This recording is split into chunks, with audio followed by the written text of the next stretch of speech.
ఇప్పటి వరకు SIP stories అనే సిరీస్లో భాగంగా 3 వీడియోస్ చేయడం జరిగింది అండ్ ఇవాళది 4th వీడియో. సో ఈ వీడియోలో నేను మీకు అమర్, అక్బర్, యాంథనీ అనే ముగ్గురు ఫ్రెండ్స్ గురించి నేను ఎక్స్ప్లెయిన్ చేయబోతున్నాను. సో వీళ్ళలో ఒకళ్ళకి ఒక ఇంపార్టెంట్ క్వాలిటీ ఉందండి. ఆ ఒక్క ఇంపార్టెంట్ క్వాలిటీ ఉండడం వల్ల వాళ్ళ ఫ్యూచర్ వెల్త్లో మిగిలిన ఇద్దరికన్నా ఈ పర్సన్ 20% ఎక్స్ట్రా రిటర్న్ డెలివర్ చేయడానికి ఆ ఒక్క క్వాలిటీ చాలా బాగా హెల్ప్ అయింది.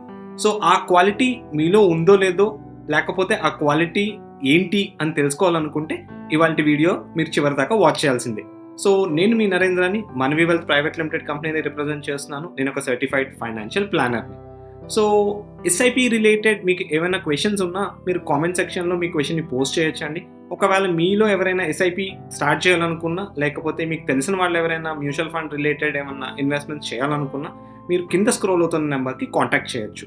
సో ఇవాళ వీడియోలోకి వెళ్ళిపోదాం. సో ఆ క్వాలిటీయే కన్సిస్టెన్సీ.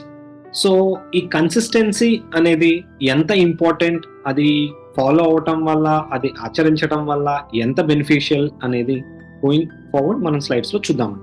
సో ఇక్కడ అమర్, అక్బర్, యాంథనీ అని ముగ్గురు క్లోజ్ ఫ్రెండ్స్ ఉన్నారండి. సో ఏ ముగ్గురు ఫ్రెండ్స్ అయినా సరే జనరల్గా వాళ్ళ థాట్ ప్రాసెస్ చాలా డిఫరెంట్గా ఉంటాయి కదండి.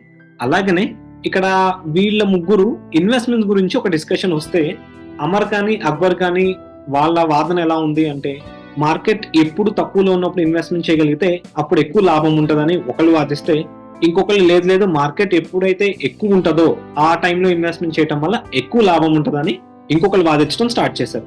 సో వీళ్ళిద్దరితో ఏకీభవించిన ఇంకొక పర్సన్ దీంతో సంబంధం లేకుండా ఎవ్రీ మంత్ ఒక డిసిప్లైన్డ్ గా కన్సిస్టెంట్ గా ఇన్వెస్ట్మెంట్ చేసుకుంటా వెళ్తే లాభం ఎక్కువ ఉంటుందేమో అని భావించాడు. సో అసలు వీళ్ళ ముగ్గురులో ఎవరు కరెక్ట్, ఎవరు తప్పు, ఎవరికి ఎక్కువ లాభం వచ్చింది, ఎవరికి తక్కువ లాభం వచ్చిందో మనం చూద్దాం. సో ఇక్కడ 20 years బ్యాక్ వీళ్ళ ముగ్గురు ఇన్వెస్ట్మెంట్ స్టార్ట్ చేశారండి. సో ఒకళ్ళు అంటే అమర్, సో తిను డిసైడ్ అయింది ఏంటంటే ఎవ్రీ ఇయర్ మార్కెట్ ఆ ఇయర్ మొత్తంలో ఏ రోజైతే లోయెస్ట్ వాల్యూలో ఉంటుందో, అంటే లోయెస్ట్ ఇండెక్స్ లో ఉంటుందో ఆ టైంలో కనుక ప్రతి సంవత్సరం ఇన్వెస్ట్ చేసుకుంటా వెళ్తే బాగుంటుందని భావించిన అమర్కి సుమారుగా 13.2% రిటర్న్ వచ్చిందండి. అదే మార్కెట్ హైయెస్ట్ వాల్యూలో ఇండెక్స్ వాల్యూ ఉన్నప్పుడు కనుక ఇన్వెస్ట్మెంట్ చేసుకుంటే బెటర్ ఉంటుందేమో అని భావించిన అక్బర్కి 10.2% రిటర్న్ వచ్చిందండి.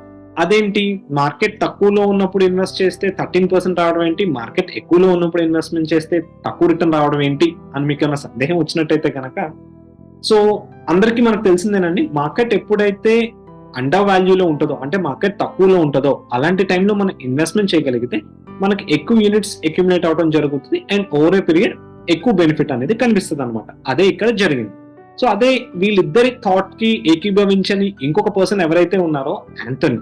సో తను ఫిక్స్డ్ గా ఎవ్రీ మంత్ ఒక 10,000 రూపీస్ అదే డైవర్సిఫైడ్ ఈక్విటీ ఫండ్ లో ఎవ్రీ మంత్ ఇన్వెస్ట్మెంట్ చేసుకుంటా రావడం వల్ల ఈ 20-year పీరియడ్ కి గాను హీ మేడ్ 11.7% రిటర్న్.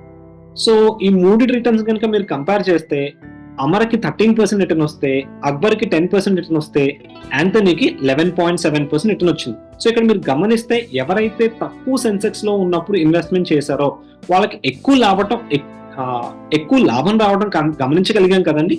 బట్ ఇక్కడ మీరు ఇంకొక పాయింట్ గమనించాల్సింది ఏంటి అంటే, బట్ ఆ ఇయర్ మొత్తంలో సెన్సెక్స్ లోయెస్ట్ వాల్యూ ఇదే, ఈ పాయింటే అని ఐడెంటిఫై చేయడం అంత ఈజీయా?